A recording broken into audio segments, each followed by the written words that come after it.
LRS స్కీమ్‌లో 10,000 రూపాయలు చెల్లించిన వారికి ప్రాసెస్ చేయడం లేదని లైసెన్స్ సర్వేయర్ అసోసియేషన్ కూడా అధ్యక్షుడు పాము సత్యనారాయణ అన్నారు. హన్మకొండలోని ప్రెస్ క్లబ్‌లో జరిగిన సమావేశంలో ఆయన మాట్లాడుతూ, ఎల్ఆర్ఎస్ 2020 స్కీమ్‌లో సుమారు 20% దరఖాస్తులు ప్రొహిబిటెడ్ లిస్టులో ఉన్నాయని అన్నారు. ఈ సమావేశంలో శ్రీనివాస్, కోదండరాములు, గణేష్ బాబు, ఎండి అహ్మద్ షరీఫ్, సుల్తాన్, వెంకటేశ్వర్లు పాల్గొన్నారు. అండ్ ఎలక్ట్రానిక్ మీడియా మిత్రులకు, గౌరవ లైసెన్స్ సర్వేయర్ మిత్రులకు మరియు శ్రేయభిలాషులందరికీ నా యొక్క నమస్కారం. నా పేరు పాము సత్యనారాయణ. నేను కూడా లైసెన్స్ సర్వేయర్స్ అసోసియేషన్ అధ్యక్షుడిని. ఇప్పుడు ఈ సమావేశము ఉద్దేశం ఏంటంటే, ఎల్ఆర్ఎస్ 2020 స్కీము ప్రభుత్వం అమలు పరుస్తున్నటువంటి విధానం లోపల కొన్ని సమస్యలు ఎదురవుతున్నటువంటి వాటిని ప్రభుత్వం దృష్టికి తీసుకుపోవాలని ఈ సమావేశం ఏర్పాటు చేయడం జరిగింది. ముందుగా గౌరవనీయులు తెలంగాణ ముఖ్యమంత్రి వర్యులు శ్రీ రేవంత్ రెడ్డి గారికి మా యొక్క నమస్కారాలు తెలుపుకుంటూ వారికి విన్నవించుకుంటున్నాం. ఈ యొక్క స్కీము ఈ అమలు పరిచే విధానం లోపల సాంకేతిక సమస్యలతోటి దరఖాస్తుదారులు చాలా ఇబ్బందులు పడుతున్నటువంటి విషయము ఈ మధ్యలో పత్రికల ద్వారా కానీ అందరి ఇబ్బంది జరుగుతూ ఉన్నది. మరి దాని లోపల ప్రధానంగా మీకు ప్రభుత్వానికి తెలియపరిచేది ఏమిటంటే, 25% రిబేట్ అనేటువంటి కట్ ఆఫ్ డేట్ మొన్న 30వ తారీఖు ఏప్రిల్ వరకు ఉన్నది. అది కేవలము 3 రోజులే, రేపటి వరకు పెంచడం జరిగింది. దానిలో నిన్న బ్యాంకు సెలవు దినం, ఇవాళ రేపు మాత్రమే ఉన్నది. కావున దరఖాస్తుదారులందరికీ ఆ యొక్క అవకాశము కోల్పోయేటువంటి విషయం ఉన్నది. కాబట్టి మేము ప్రభుత్వానికి మరొకసారి అప్పీల్ చేస్తూ ఉన్నాము. ఎందుకంటే ఈ యొక్క కట్ ఆఫ్ డేట్ 25% రిబేట్ను అందరూ దరఖాస్తుదారులకి చెందే విధంగా ఈ డేటు ఎక్స్టెండ్ చేయాలని కోరుకుంటున్నాము. ఎందుకంటే ఇప్పటికి కూడా చాలామంది దరఖాస్తులు సుమారు ఒక 20% మన వరంగల్ కనుక తీసుకుంటే సుమారు 1,00,000 దరఖాస్తులు మున్సిపాలిటీలో ఉన్నాయి. మరి అదేవిధంగా కూడాలో సుమారు 30,000 దరఖాస్తుల దాకా ఎన్రోల్మెంట్ అయ్యి ఉన్నాయనేటువంటి సమాచారం. దానిలోపట ఇప్పటి వరకు సుమారు 20% దరఖాస్తుదారులకి ఫీజులు ఇప్పటి వరకు కూడా రాలేదు. కావున వారికి ఈ యొక్క రిబేట్ స్కీము అందే అవకాశం లేకుండా పోతుందని, కావున వారు నష్టపోయే అవకాశం ఉన్నది. కాబట్టి మేము ప్రభుత్వానికి మా తరఫున, మరి అదేవిధంగా దరఖాస్తుదారుల తరఫున గౌరవ ప్రభుత్వానికి మేము తెలియపరుస్తూ ఉన్నాం.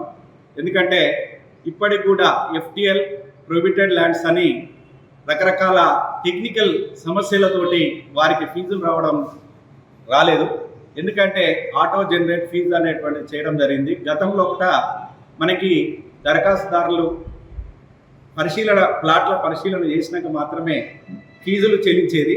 కానీ ఈ సందర్భంలో కూడా వారు ఆటో జనరేట్ ఫీజులు చేయడం వల్ల ఫీజులు హెచ్చుతగ్గులు రావడం, మరి అదేవిధంగా చాలామందికి ఇబ్బందులు జరిగినటువంటి విషయాల్ని మనము గత 2 నెలల కాంచెల్లి చూస్తూ ఉన్నాం.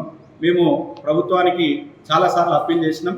కాబట్టి మరొకసారి వారికి విన్నవించుకునేది ఏంటంటే, ఈ కట్ ఆఫ్ డేట్ను మరి కొంత సమయం ఇచ్చి మేజర్గా వారికి ఫీజులు రానటువంటి వారందరినీ సార్ట్అవుట్ చేసి, ప్రత్యేకంగా ఒకవేళ కట్ ఆఫ్ డేట్ తోటి సంబంధం లేకుండా వారందరికీ కూడా రిబేట్ ఇచ్చేటువంటి అవకాశాన్ని ఇవ్వాలని కోరుకుంటున్నాం. ఎందుకంటే గతంలో ఈ GOMS 28 అనేటువంటి రిబేట్ స్కీము ఇచ్చినటువంటి జీవోలో మనకి ఇచ్చినటువంటి టైం లోపల ఈ ఉమ్మడి 7 జిల్లాల్లో రాష్ట్రం లోపల ఎలక్షన్ కోడ్ కూడా ఎఫెక్ట్ కావడం జరిగింది. కావున దానివల్ల కూడా మనకి ఈ ప్రాంత వాసులకి ఈ రిబేట్ స్కీమ్లో కొంత నష్టం జరిగింది. దాన్ని దృష్టిలో పెట్టుకొని కూడా వారిని ఎక్స్టెండ్ చేయాలని కోరుకుంటున్నాం. మరి అదేవిధంగా ఈ అమలు పరుస్తున్నటువంటి విధానంలో కూడా చాలా ఇబ్బందులు కూడా ఉన్నాయి. ఎందుకంటే మనకి ఫీజులు రావడం, తర్వాత హెచ్చుతగ్గులు రావడం, చాలా ఇబ్బందులు పడి చాలామంది తెలియక కూడా ఫీజులు కట్టినారు. అందులోపట ఎందుకంటే ముఖ్యంగా గతంలో LRS మనకి ఏ ప్రభుత్వం ఇచ్చినా కూడా గత 2015 కావచ్చు, అంతకుముందు 2012, 2007లో కావచ్చు, లైసెన్స్డ్ సర్వేర్ల సహకారంతో ప్రతి ఒక్క ప్లాట్ను మేజర్ చేసినాకనే ఫీజులు వచ్చి వారు సంపూర్ణంగా ఆ స్కీములన్నీ కూడా విజయవంతం కావడం జరిగింది. కానీ ఈ LRS 2020 స్కీమ్ లోపల లైసెన్స్ సర్వేయర్ల యొక్క విధానాలను వాళ్ళు అనుసరించకపోవడం వల్ల ప్రజలు దరఖాస్తుదారులు ఇబ్బంది పడుతున్నారు. అదేవిధంగా ప్రభుత్వాన్ని కూడా ఆశించినటువంటి విధంగా ఆ స్కీమ్ అమలు పరచలేకపోతున్నారని మేము వారికి గుర్తు చేస్తూ ఉన్నాం. కావున వారిని మా యొక్క సేవలను కూడా వారు వినియోగించుకుంటే ఈ యొక్క స్కీమ్లో కూడా ముందుకు పోయే అవకాశం ఉంటుందని ప్రభుత్వానికి తెలియపరుచుకుంటున్నాం. ఎందుకంటే గౌరవ ముఖ్యమంత్రి వర్యులు ఎందుకంటే ఈ మున్సిపల్ శాఖ కూడా వారి దగ్గరనే ఉన్నది కాబట్టి ఈ యొక్క మున్సిపల్ శాఖను వేరే మంత్రివర్యులు లేరు కాబట్టి చాలా వారు రివ్యూ చేయలేకపోతున్నారని మా యొక్క ఆలోచన. కాబట్టి వారు కూడా దయచేసి విన్నవించుకుంటున్నాం.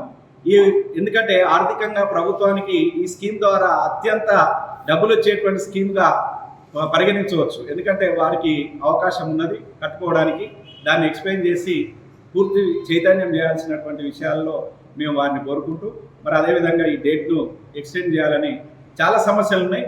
మీకు ప్రెస్ నోట్లో మేము ఇస్తామని ఈ విషయం తెలియపరుస్తున్నాం.